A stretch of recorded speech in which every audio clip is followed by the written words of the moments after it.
In this episode of the Sam Oldham podcast, I'm joined by Neil Thomas. He won the World Championship Floor Exercise silver medal back-to-back in 1993 and 1994. Neil represented Great Britain at the Barcelona 1992 Olympic Games. He won a European medal on the vault. He was a Commonwealth All Around champion in 1994, and in 1995 he was awarded an MBE. Neil, this is an absolute joy. I fondly remember my parents being very excited after the British Championships one year because they'd met you, and I think all my family had met you.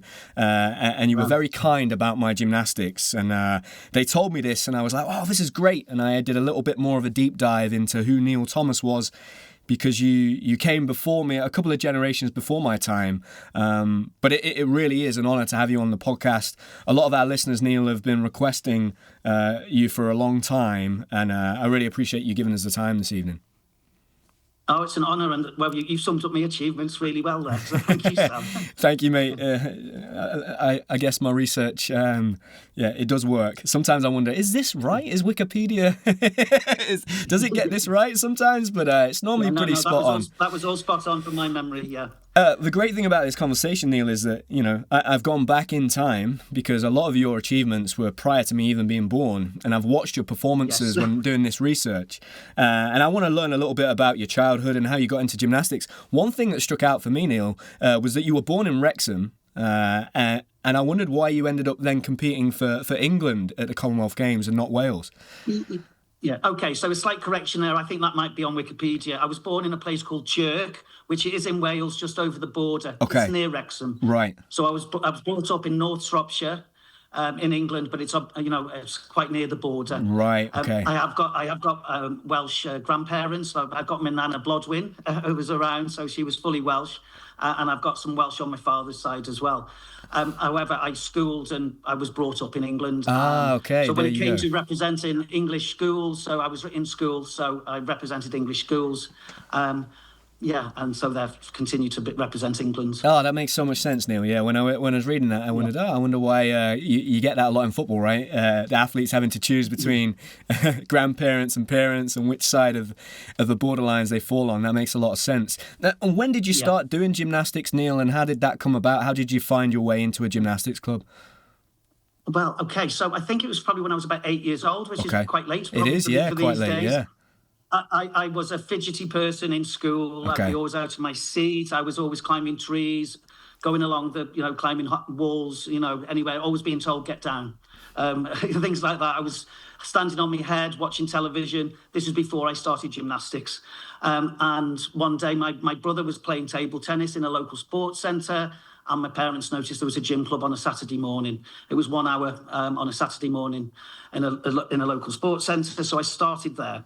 I was obviously progressed quite quickly. Okay. I took to it. I don't know what else to say. I just took to it. And my parents found another local gym where there was quite a good teacher who'd actually done some proper qualifications and things like that. He wasn't just a PE teacher, although he was a PE teacher as well. But he had expanded his knowledge. So he had a really good gymnastics club, and that was in Whitchurch. And his name was Tony White. He recognised some ability and talent. He'd had a gymnast called Lisa Young that had come through his ranks as well from his school. She went on to represent Great Britain in Los Angeles in the Olympics, Lisa. Wow. So he recognised some talent, but he didn't know how to assess it himself. From there, he'd sent me down to Birmingham to get assessed by some of the national coaches. They accepted me into the squads, but it was just too far to be travelling. Yeah. So from North Shropshire down there. So my parents hunted around for a club that had all the facilities for men's gymnastics, and found Burslem. So went to Stoke-on-Trent. I started there from when I was 10 years old. Okay. So that was the beginning of my journey, and I progressed quite quickly. I think within the 6 months there was a West Midlands under-12 championships, and I won that at 10. And I went and had my first representation of English schools under 16 level at 12. So I did progress very quickly. I was told I was a natural, and I love doing it. I love the scariness of it. I love the discipline of it, and everything about what gymnastics offers. It was exciting, and it calmed me down as well, school-wise as well. It really helped me focus. The sport really really altered my direction, I think, of where my life was going. Oh, that's an amazing story, Neil. The thing that springs to mind there is that I can't imagine that in the 80s, maybe late 70s, early 1980s, that gymnastics and men's gymnastics in particular was a big sport then. It's interesting that your parents kind of really were there to support you and I guess try and find the right place for you in terms of doing gymnastics back then. And now that maybe would be quite commonplace, right? Because we've got a lot of big names in the sport, but I can't imagine what we did back then. Yeah, so I mean, I'm not sure the route of how they found the club, but I ended up going to Stoke-on-Trent. And I have to say to my parents, the commitment that they made as well. I obviously had an older brother as well. So he was... he would sometimes be left out because of the commitment they made to me 5 times a week. It was a 70-mile round trip. Wow. And it was because I'm in North Shropshire. I was in a rural area. I lived in a village. So it would take an hour to get to the gym. So my parents were out. It was too far for them to come back. So they drove for an hour, waited for me to train 3 hours, and then an hour back. So I wouldn't be getting back in till sort of 10:30 at night and then up for school. But my parents were doing a full day's work. We were just discussing when you've done a full day's work, it's nice just to come back and relax. There was no such relaxing for my parents. And they took those turns, sort of taking me up to Stoke-on-Trent sort of pretty evenly as well. It wasn't just me mum or just me dad. You know, they shared that duty. Amazing. And what did the landscape of men's gymnastics in Great Britain look like in the 80s, Neil, when you were a young gymnast? You know, you're already showing that promise at 12. You're competing in the English schools that is for kids that are up to the age of 16, and you're doing very well and you're competitive. What did the landscape and the system and I guess the route towards elite gymnastics look like back then? Well, I suppose this is quite a rollback. But when we first started in Burslem and training in Stoke-on-Trent, we would have to get the floor out and things like that. All the apparatus would have to be brought out. It was an old drill hall, and they had local schools would be coming in to use it for a PE centre as well. So, I mean, it was taking the equipment out. There was nothing permanently out.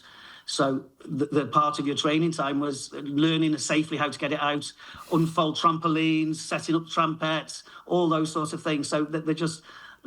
Today, obviously, it's quite different. They're just purpose-built. You know, I'm smiling, Neil, as you're telling me that story of taking the kit out, because I do that now.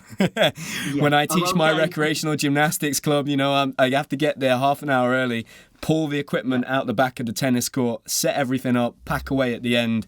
Kind of feel like there's a nice... It's almost ceremonial, and there's a rite of passage. And maybe one day I'll have my own club where I don't need to do that. But I think you learn a lot from doing that, and being limited by the equipment and the environment that you're training in. It means that both as an athlete and a coach, you really have to sometimes think outside of the box. Yeah.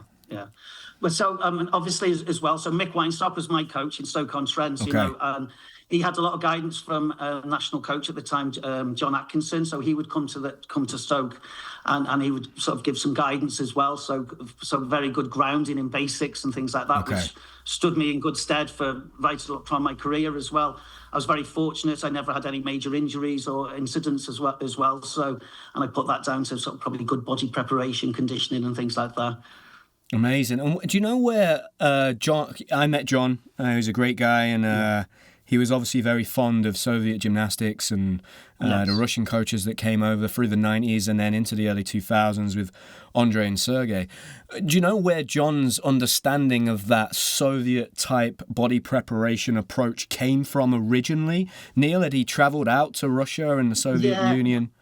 I can't really say for sure, but I know he spent a lot of time out there, you know, and he was quite absorbed into the culture of the gymnastics world over there, and he really wanted to adopt that sort of approach nationally and things like that as well, and wanting to set down on the sort of good grounding of gymnastics. He was very aspirational in terms of wanting to drive British gymnastics to be competing at that level. You know, he did see British gymnastics performing at that level at the end. But yeah, it took a long time for him to be able to drive it through there. There just wasn't the money, the funding and things like that for that to happen. But obviously he set up the facilities at Lilleshall as well, hadn't he, and things. Yeah. And I always say that, you know, the 4 pillars for me are that you have to have some natural talent, and it sounds like you had that in terms of the speed in which you improved and were able to be competitive with children that were much older than you. And in many ways, it mirrors my start. I started at 7, so a little bit later at 2. You have to have the facilities, right? And John was instrumental in setting up the gym that exists at Lilleshall still to this day.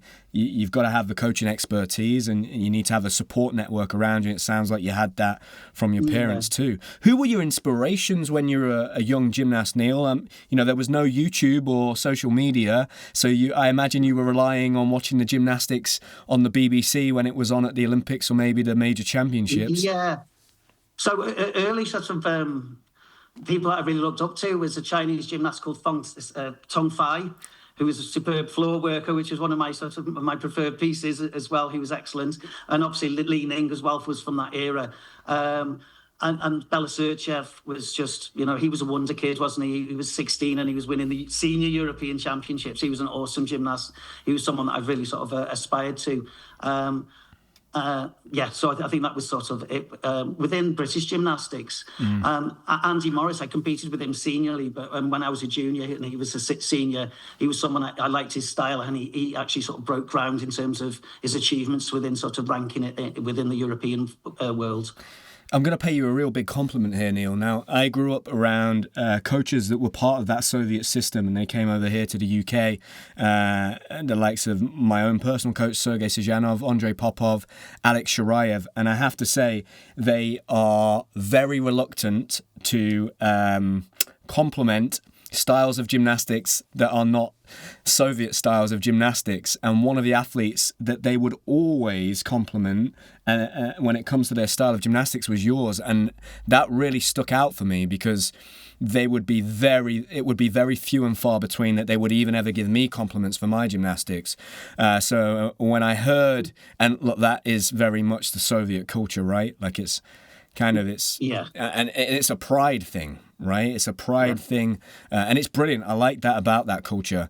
But when they would speak about your gymnastics, and Sergei in particular would talk about your performances, I was really taken back by that, because I was like, hey, you don't talk about anybody's gymnastics in that way unless they were, the likes of Vitaly Sherbo, Andrianov, whoever these guys were that were the greats, that they grew up watching. Where did your unique style of gymnastics come from, Neil? Because it almost doesn't fit. It doesn't really fit. You look like you could have been part of one of those Soviet teams in many ways. Yeah. So I was obviously aspirational around the sort of Soviet performances. When I was 12, I went for a training camp for 2 weeks in Bulgaria. Okay. And trained in Plovdiv, where Stoyan Delchev was from, who was a world Olympic champion in 1980 on high bar. But I trained with the junior children as well over in Plovdiv, and I competed with them right through to my senior level as well. And I'd keep meeting them on the circuit. So I was inspired by their level of performance and things. I was also exposed to videos that John Atkinson had taken, in Moscow. It was old cine cameras, and we would go and find us in the changing room, black out, and put the screen up, and then watch videos of these young kids training, and that was what I wanted to try and compete with and aspire to. Amazing. And what was your transition into senior gymnastics like, Neil? Because when I went back and I looked at the achievements and the results of your career, you see many athletes now winning medals in the late teens. I think when I see your first European medal in 1990, you were probably around the age of 22. What was your transition into senior gymnastics like? And can you remember watching the 1988 Seoul Olympics and being inspired by that? Funny you should mention that. I'd moved to Liverpool in 1986. Okay. After when I was 18, after A-levels. They had a full-time gym set up there. And with some senior gymnasts for me to train with. So I moved to Liverpool to train. So I moved there then. In 88, I think I'd lost my way a little bit. I'd had an injury on my lower back, and I'd sort of lost a bit of focus. However, I stopped up through the night to watch the gymnastics during the Olympics and realised I need to make some commitments one way or another. It's all or nothing. So from there, I made contact again with John Atkinson during those Olympics and told him my desires. I wished to train full time and properly commit better. He contacted Eddie Van Hoof, who was the national coach at the time, and they agreed for me to come to Lilleshall. So I moved to actually live at Lilleshall. Wow. In towards the end of '88, and so I started there full time in the beginning of '89.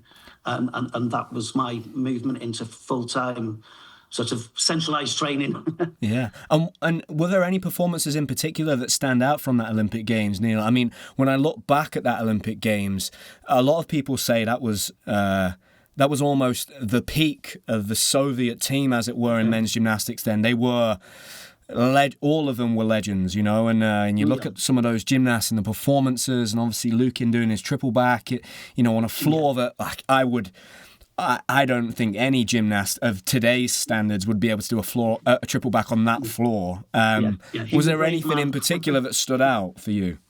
Well, I mean, all of them, I suppose. There was Sergei Harkov as well, who was a superb floor worker, and I trained with him when I was 18. I had my 18th birthday in Moscow. Oh wow! And so I trained with him, and his coaches they'd asked for me to be able to come back and train there, but there wasn't any funding or anything like that. So that would have been a great opportunity, but they'd extended an offer for me to go and train there.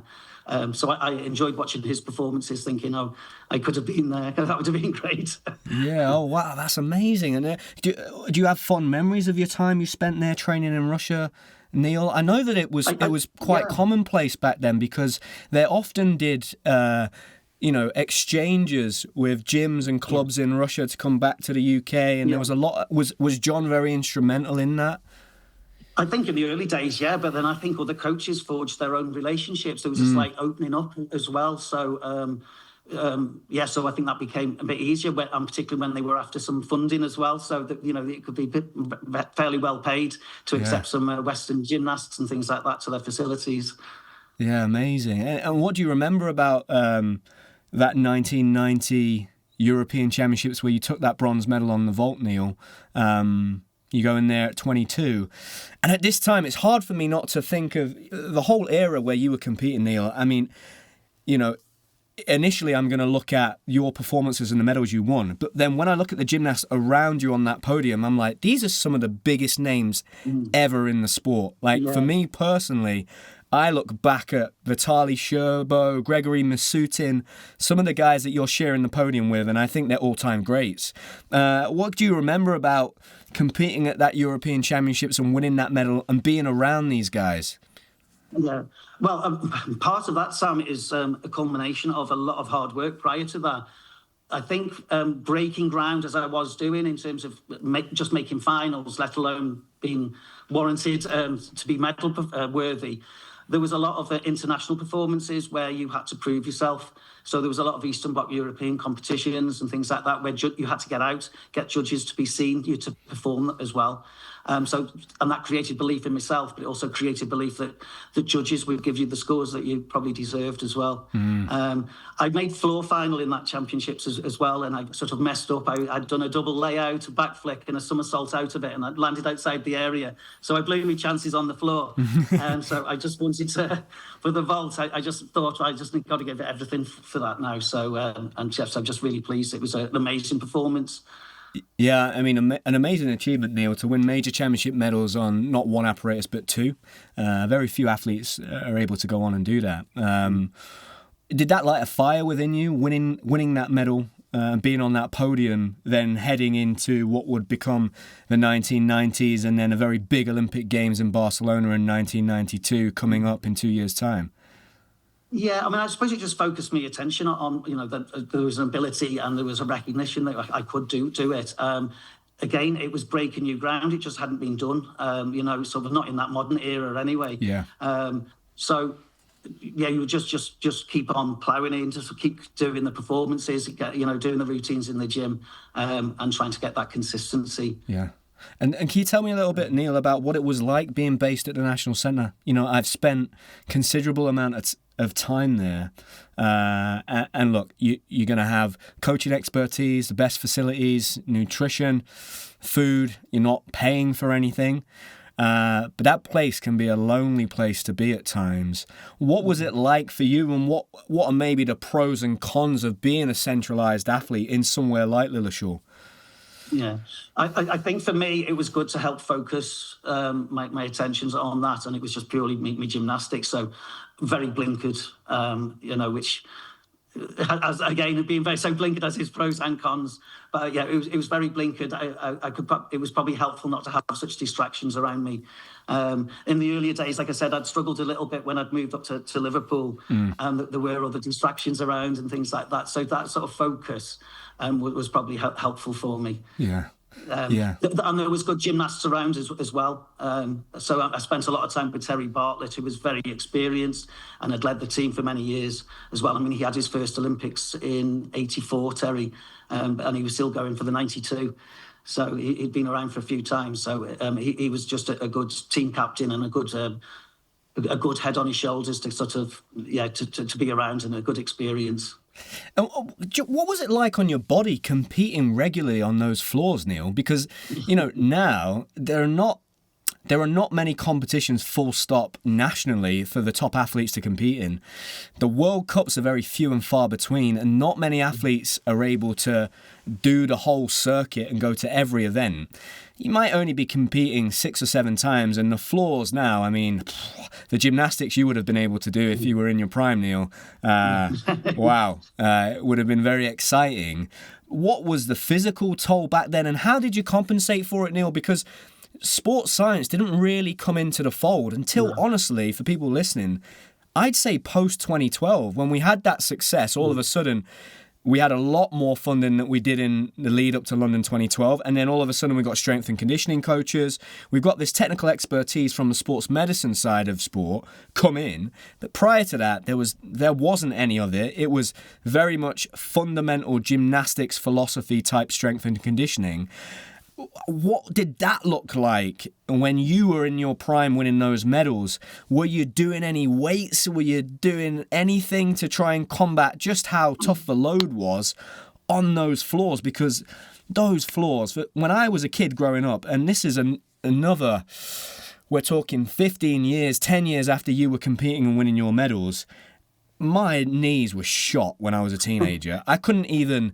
We had stools in our school, and after every lesson, my knees would be locked solid, and I'd have to take 10 minutes to kind of like straighten them back out again because the growing pains in my knees were so bad. Can you talk to us a little bit about that, Neil? Well, I think it's a bit like in football, isn't it? It's sort of the more matches you play, the fitter you become. So I think by sort of the repetition and more of the routines...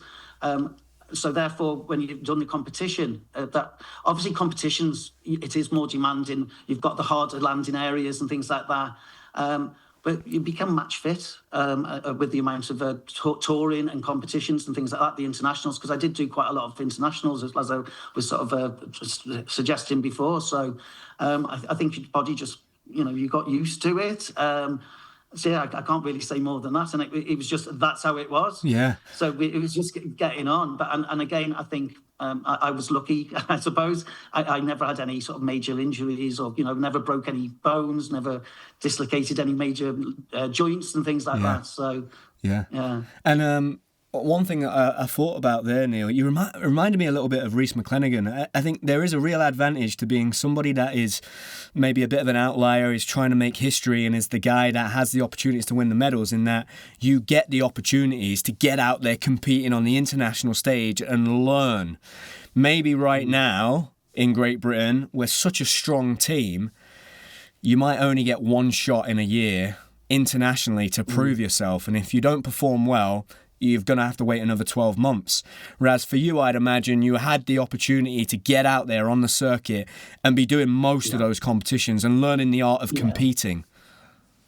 Yeah, so for a lot of the internationals, it was invite only as well. So things like America's Cup. So I'd be personally invited to attend those. Right. Where Great Britain hadn't been a regular attendee at such events. So I would get invited to more events as well. I loved it. It was exciting. I loved flying, traveling, going airport to gyms, to hotels, to another airport, flying up. Where am I next? It was exciting. I loved everything about that. Yeah. Amazing. Can you tell me about the build-up to the 1992 games? Neil, one of my prized possessions is I have a full VHS copy of that whole Olympic Games. So compulsories, voluntaries, both men and women, all around final, team final, every apparatus. I've got the whole collection on VHS. I bought it on eBay when I was about 15. It's one of my prized personal possessions. Can you tell me a little bit about the build-up to that games and then your experience of it? Yeah, so I mean, as I say, sort of Seoul was a moment for me to really decide what I wanted, and it was to go to the next Olympics. So I was very much on a 4-year cycle. And although we mentioned there that there wasn't an awful lot of sort of sports science, however, Lou Hardy from Bangor University was our sports psychologist. I did quite a lot of work around sort of your goal setting and those sort of things. So I did a lot more program planning as well around competitions, which I've done with Eddie as well. Oh, wow. You mentioned compulsories. That's a whole dynamic which isn't around anymore. So you had to learn new routines, and there would be odd little moves that they've tucked away somewhere in the code of points, and then you've suddenly got to dust that off and learn that new skill. And it might not fit in with what the modern at the time skills were. So that was always quite tricky. But again, we came together a lot as a team. Although I was based full time there at Lilleshall at that time. Yeah. We would have training camps with people coming in, and again lots of routines and lots of just people coming together and supporting one another. We had a good team. We had lots of preparations. So qualifying, we qualified for a team, and I think that was the first time the men's team had qualified sort of in its own right. Yeah. For an Olympics. So that was an amazing achievement. Yeah, so we wow. were on a high for that. So we performed well in Indianapolis there as well. So and Indianapolis was where I made my first world final, which was the floor. So, yeah. Yeah, incredible. Yeah, and I did notice that about your career, Neil, that, it seemed to me like you had a real level of consistency of making finals when I'm reading about it, and you were able to make those finals quite consistently, which is a very difficult thing to do because the pressure is super high. And I imagine it was very intense for you because you were the only athlete really that was competitive for world European medals at that time. When you went into Barcelona, Neil, what were your expectations of yourself personally going into that competition? Well, I was hoping to make a floor final. I was very disappointed I didn't. I'm not quite sure about the judging these days, but it was quite political back then. It's not sour grapes, but I was underscored my compulsories. I believe I had one of the best compulsories in the world. The exercise suited me. It suited my fluidity, my movements, and everything. I was underscored. However, then in the team event, I scored a 9.8, I think, in my voluntary routine, and then that tied me to equal eighth. Right. And then the person in eighth had a higher overall, or however they did it on count back. Yeah. I didn't qualify, so I feel a bit gutted I didn't do that, but. Gymnastics, you can only cope with. You can only deal with what you do. You can't deal with what the judges see, what they see, or what they do. Yeah, absolutely. So, but so that was my aspiration to try and make a final. But I just wanted to perform well. I performed well. I had 12 really good routines. Performed as good as I could do. And it was an amazing experience, as you would know. Walking out into the arena at the Olympic Games is incredible. Yeah, and absolutely. Even better if it was in London for yourself. Yeah, absolutely, Neil. But you did make a final. You made the all-around final, Neil, and you were 20th in the world in an all-around final at the Olympic Games, which is no mean feat. That's quite an achievement. What was that like being? Back then. Yeah, what was that like, Neil, being in that final? I looked at those scores. I think you scored a 57, which is incredibly competitive. You're in a final where many people, if they're having a debate around who's the greatest male gymnast of all time, Kohei Uchimura, Vitaly Sherbo are two of those big names, and Vitaly Sherbo is famous for that Olympic Games. What was it like being around him, seeing his gymnastics up close, the type of athlete and performer he was, and were there any moments in that all-around final that stood out for you personally, and then maybe any of the performances that you saw and you witnessed in that arena? Well, I'd say about Vitali, I had been used to seeing him. He was a younger gymnast than me, but so I saw him come in. I think it would have been in Lausanne at the Europeans. That was the first time I think I'd seen him. But again, out on the circuit, I got used to seeing him. I mean, he was just a consistent person, but he had big skills. His weaknesses, he made sort of part of his strengths as well, which was, I think, a real credit to him as well. So even things like rings, which wasn't a natural, he had twisting elements, didn't he, on the rings and things, and he had some originality. And he still stood out on pieces that weren't really his event. And in terms for me all round, it was about just consistency. I think if I remember rightly, I was like the second Western European, highest Western European at those Olympics. So I think that was a sort of where we were at that time. There was the Eastern Europeans and the Western Europeans. Yeah. But I did beat some good gymnasts, so I know that.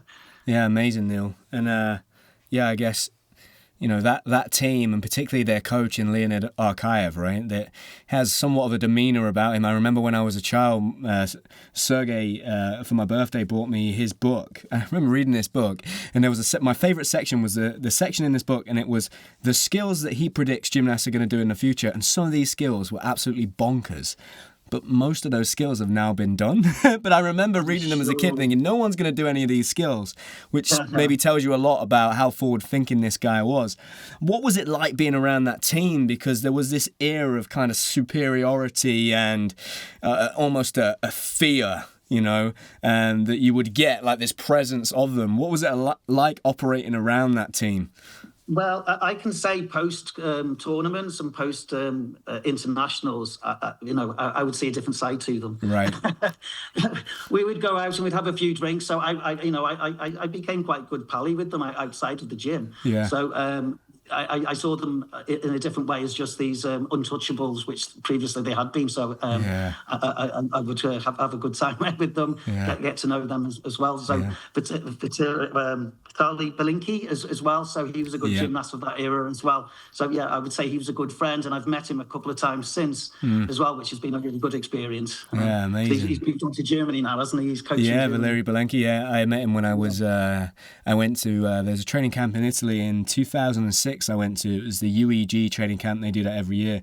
I first met him there, and I was in awe because at that time I'd seen some of his gymnastics, and Sergey had told me about his gymnastics, and I think he was there to be coaching, but he was basically showing off. He was just jumping on the parallel bars and doing long swing Diamidovs, which is like my favourite skill of all time, and he was basically just using it to show off, I think, that whole opportunity. But what an incredible guy, and to see that up close, it was a great learning experience for me. Tell me about 1993, Neil, an amazing year because I was born, and also you won your first World Championship medal. One thing I noticed, Neil, from watching your World Championship floor final in 1994 when you defended the silver medal,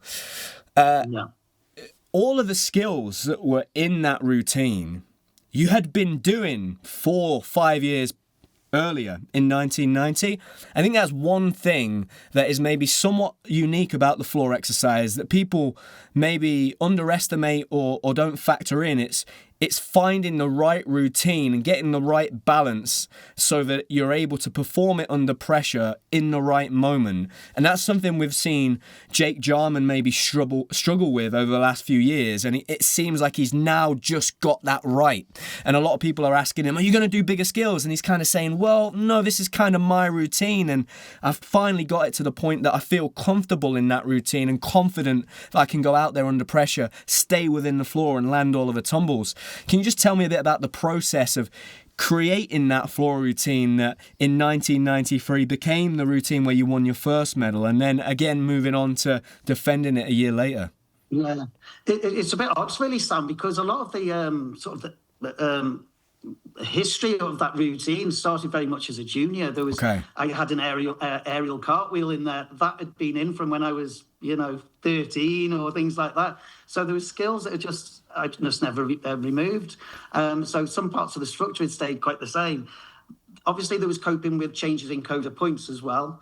but also trying to minimise. I suppose there was quite clever construction in terms of my routines around minimising landings. Yeah. So there were some rollouts because they were still allowed, and just there was a head spring out of routines and things like that. So it just developed through that way.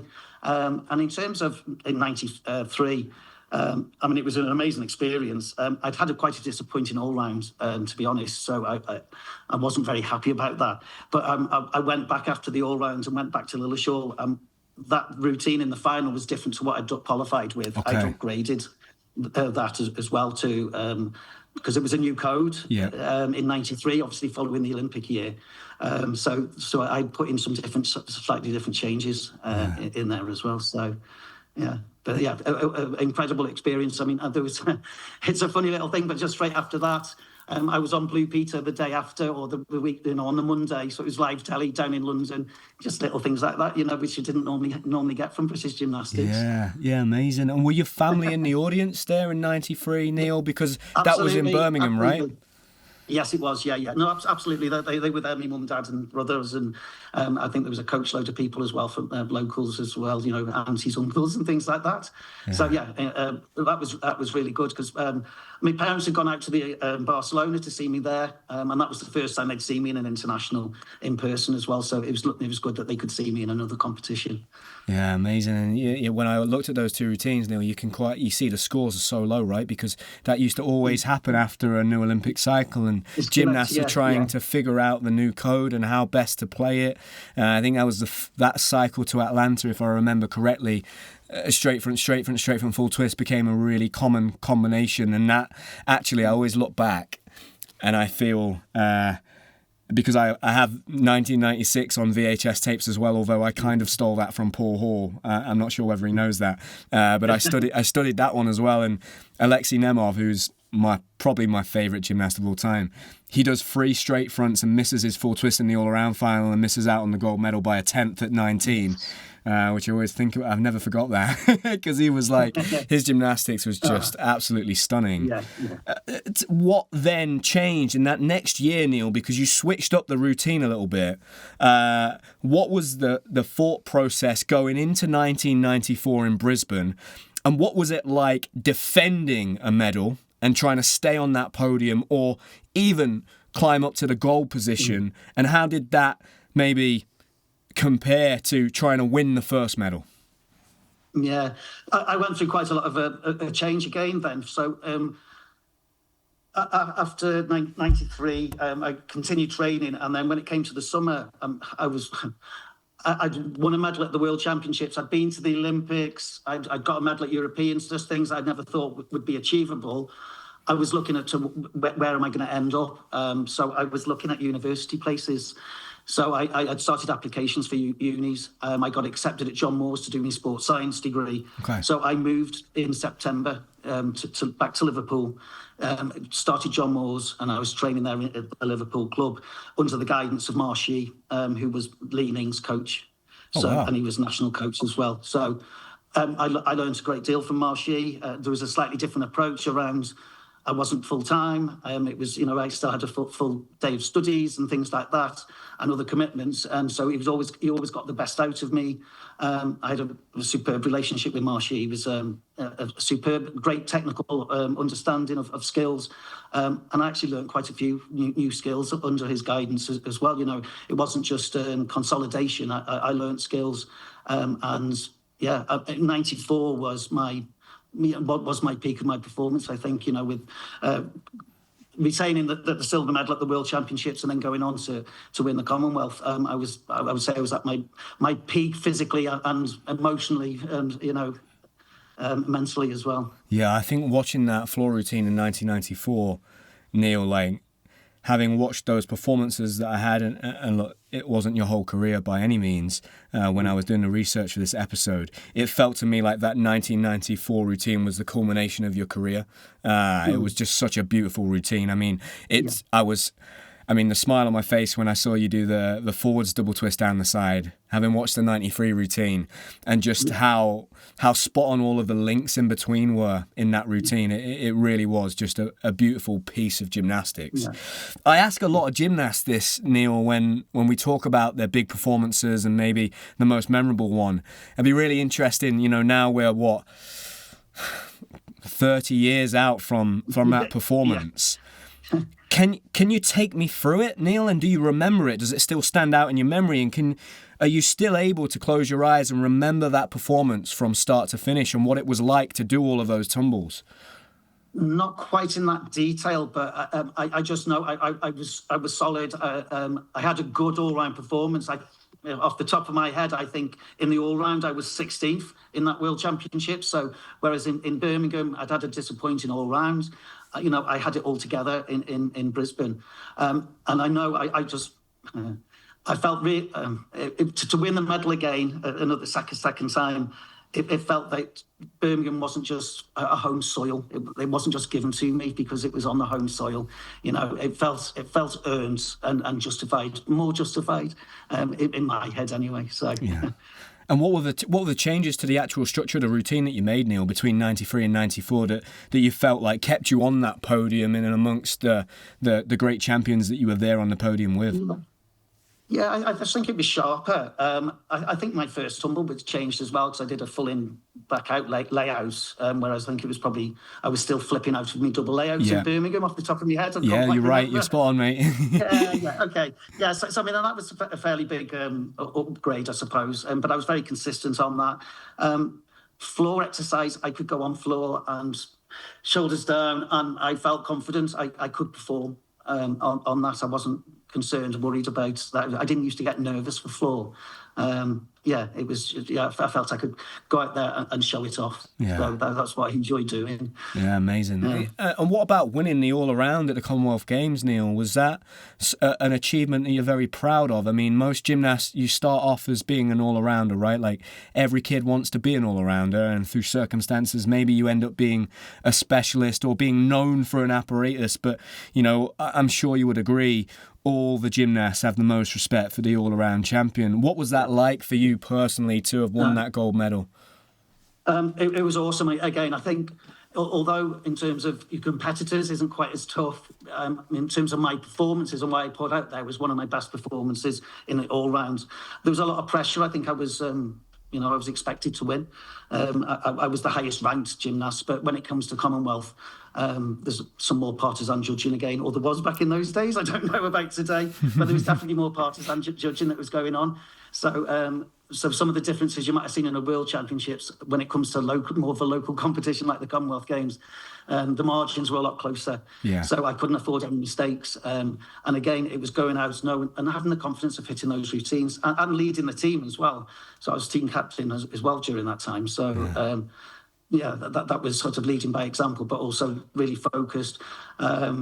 It was trying to keep not your nerves, but just the adrenaline and the ambition under focus, and just trace back, try and place yourself back into the gym, back into your training gym. It's no big deal. There's people aren't around watching, and just do what you can do. It's an incredible spell you had, Neil, between 1990 really and that first European medal, and then to 1994.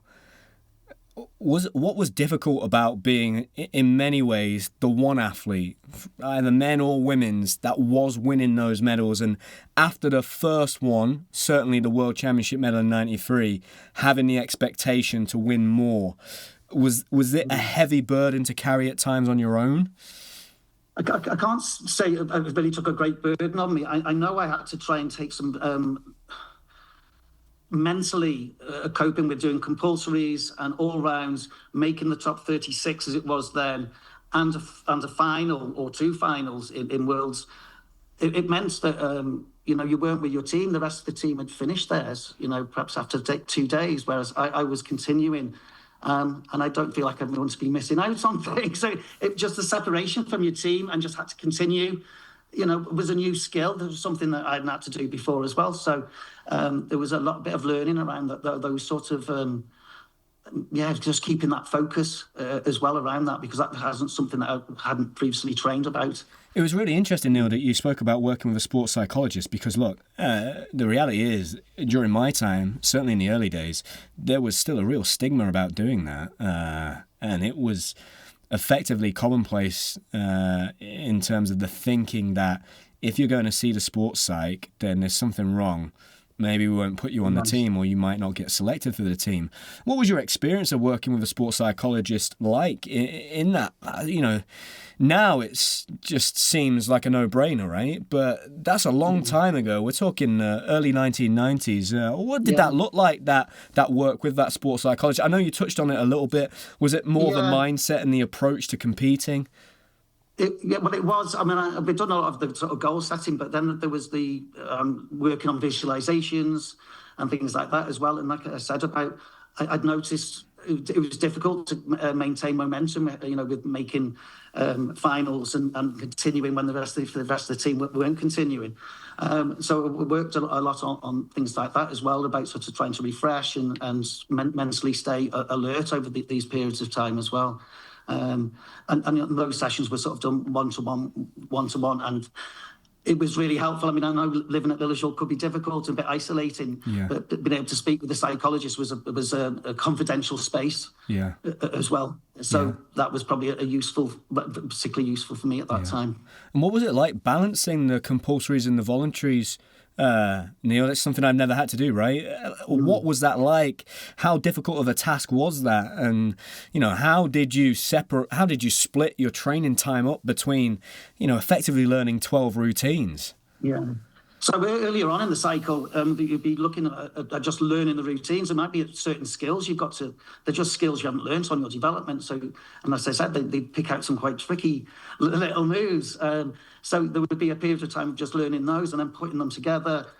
So you might be spending more time on that, but you're still ticking over on your own elements and your sort of half routines and things like that.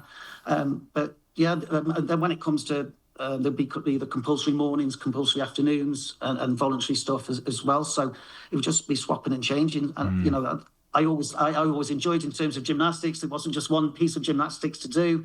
There was 6 pieces. I could get bored quite easily, so I think it was good for me to have a different focus as well on the different apparatus as well. Yeah, did your style and unique, I guess, the artistry you brought to your performances help with the compulsory, Neil?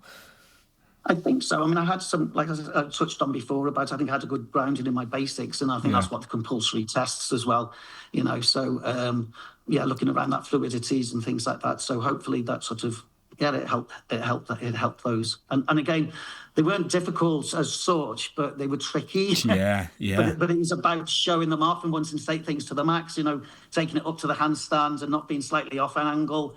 But then, there comes in the danger.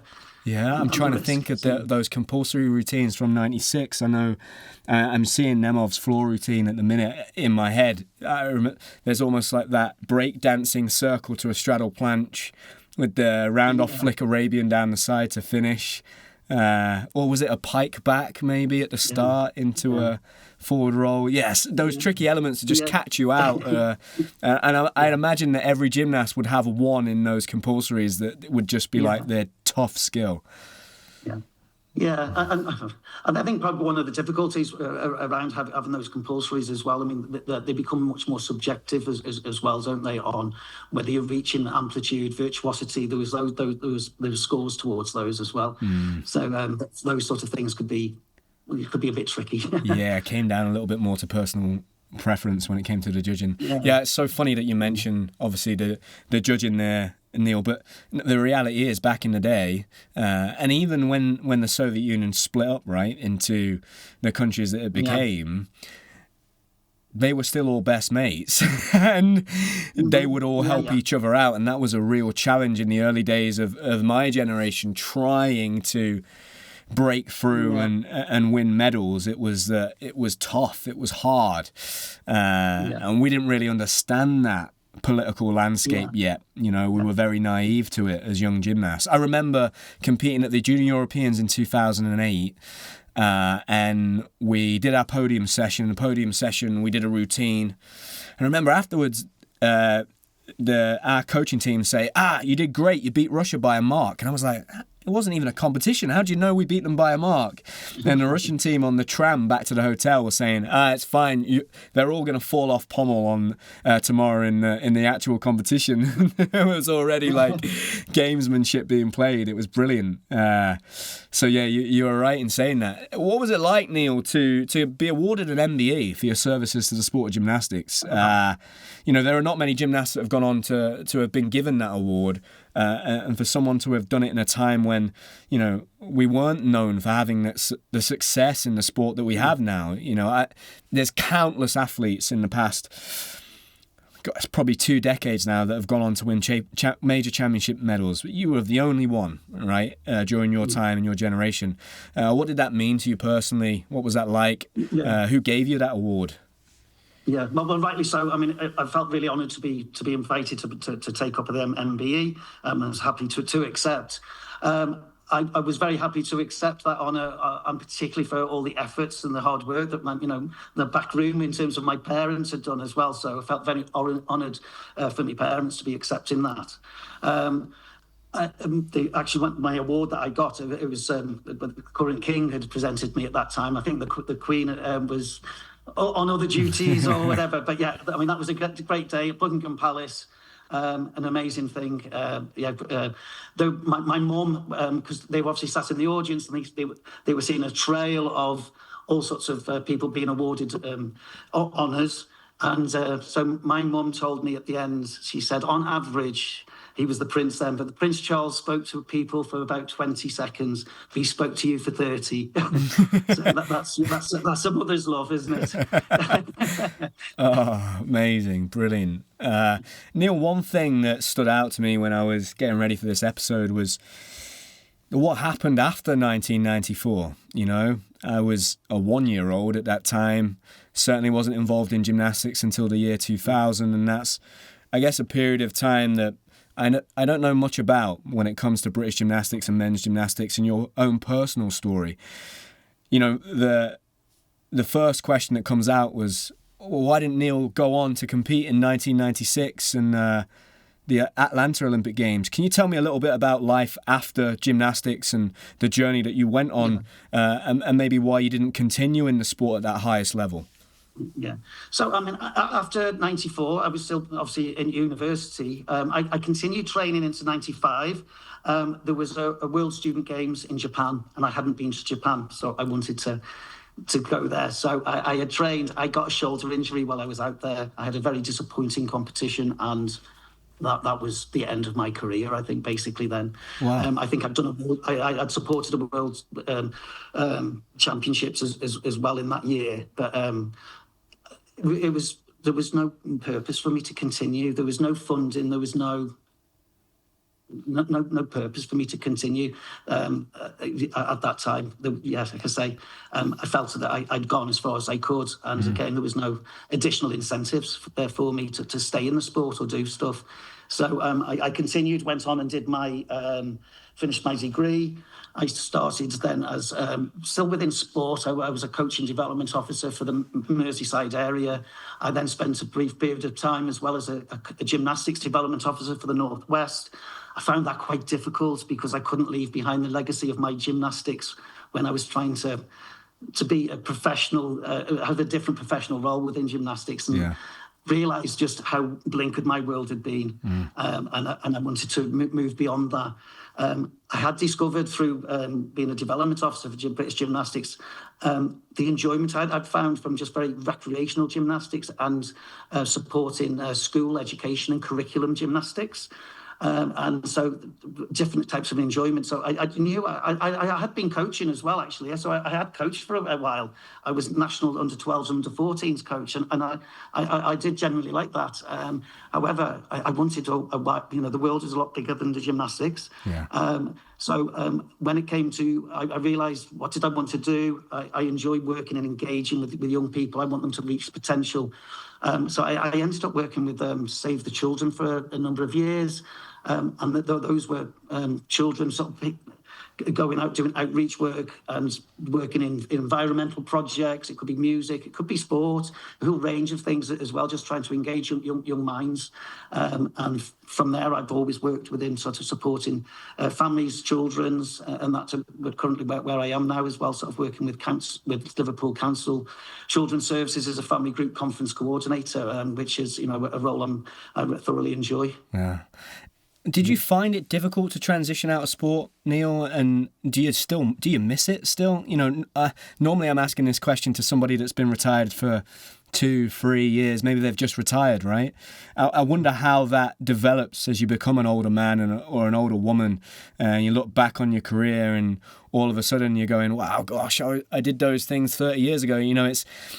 For me now, this is the first year that I go into primary schools and none of the kids were born in 2012. And I'm like, oh, wow, this is, to me, it feels like yesterday. And I often say to the athletes that I work with now, it's quite funny, really. I do everything but the actual gymnastics. So I teach it, talk about it, I manage them, but I don't do the thing. I do everything but it. And I do still miss it, right? There's no feeling like it competing. For me, my favorite apparatus were the floor and the high bar. And, I miss it every day. And when I get the chance to those athletes that are still competing, I say, look, I'd do anything to be able to keep doing this. If I could have done this forever, I would have done it. How has that, those feelings developed over that time? Is it something that you found difficult initially and you still miss to this day? Yeah, well, I think initially when I finished as well, there was a period of bereavement. It was something I'd been so focused on and loved doing, and I wasn't doing anymore. So there was a big lot. There was a loss there. I didn't have an awful lot of help around managing any of those feelings either at that time. But the gymnastics brain stayed with me for a really long time. I still have some gymnastic dreams. They still pop up, not as frequent and things like that. But, I would often sort of, if I was on a train journey or anywhere like that, I'd suddenly have a sudden jerk and I'd sort of thought I'd missed the high bar, those sorts of things. that was still happening for a good few years after me retiring. So, so it still stays with you. It's part of my DNA, I think. So. Yeah.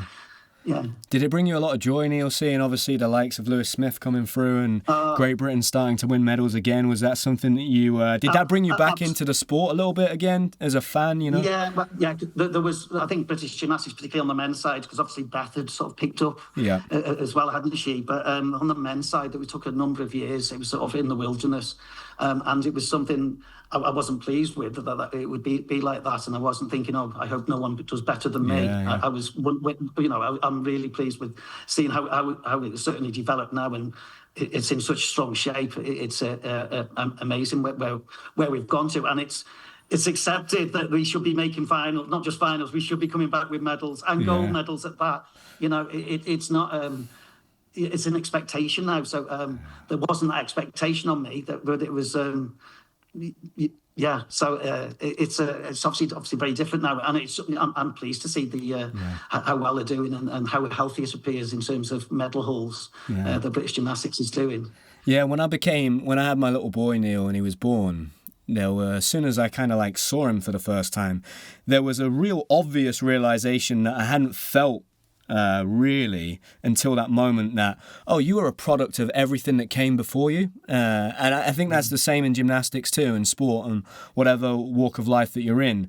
I think our generation benefited from the success that you had. And like my coach Sergey would always say, it's always the hardest to be the first, There is no blueprint to follow. So for you to have been a trailblazer, and I know that many of the coaches that were still around in my generation and my era were around and watched you go through that experience the first time around and will have learned from that. I hope you take a lot of pride in being part of what, is now kind of sometimes dubbed as the golden generation of men's gymnastics in Great Britain.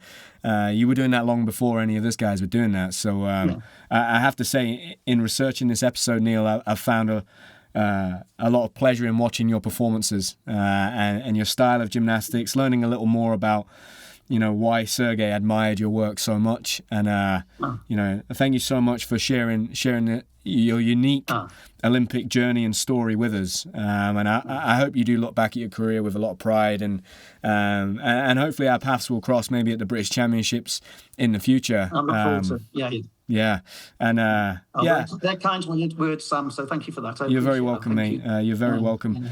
Are there any performers or athletes that you enjoy watching now, Neil? As a fan, yeah. Well, I mean, I have to say Jake currently as well. I enjoy watching Joe Fraser as well. I knew his uncle. So, no way! Wow. Yeah, so he was competing. He was a bit older than me, but he was because when I was competing for Stoke-on-Trent in Burslem. He was down in Birmingham. So I knew his uncle Joe, funnily enough. So wow, that's amazing. I didn't even know that Joe had an uncle that did gymnastics. Yeah, he was international. What, really? Yeah. Wow. Yes, yeah. I mean, I shouldn't be surprised. I mean, Joe himself. I said this to somebody the other day. I said, honestly, if Joe could add an Olympic medal to the career that he's had, and look, Joe, if you're listening, this isn't any pressure on you to do so. I think he's right up there for me with one of the greatest ever we've ever produced. When you look at his record, to finish 5th all around at Olympic Games, you know just how hard that is. And what a guy, what a role model. Oh, mate, that's brilliant. I'm going to ask you, my fiance's family are from Shropshire, Neil. Okay. They're from a place called Ludlow. They're very close to Ludlow. Yes. Is that far from where? I'm not dead close. So I'm from North Shropshire. Okay. So I was initially brought up in a place called Ellesmere and then moved to a village called Welshampton. Okay. But it's sort of quite close to the border with near Oswestry, which is near the border with Wales. Amazing. So. I'm going to ask her the next time I see. Those who are in the know will know. Yeah, the next time I see Connie's grandma, she's in her 90s and she's an incredible lady. I'm going to say, I met this guy called Neil. He's from Shropshire. She will love that. She'll absolutely love that. That's cool. Amazing. Neil, thank you so much, mate, for giving us your time. Like I said, I hope our paths cross and we can have a chat just about gymnastics and life. I'm sure you've got many tales to tell. But thank you for that beautiful gymnastics. It really was a joy going back and watching those routines. And I think that 1994 routine there for me in Brisbane that I watched your floor exercise. For anybody that's listening that is maybe from my generation, even younger than me, I would strongly recommend you go back and watch that routine. It's just absolutely brilliant. The artistry, the links in between the skills, it's just a complete performance.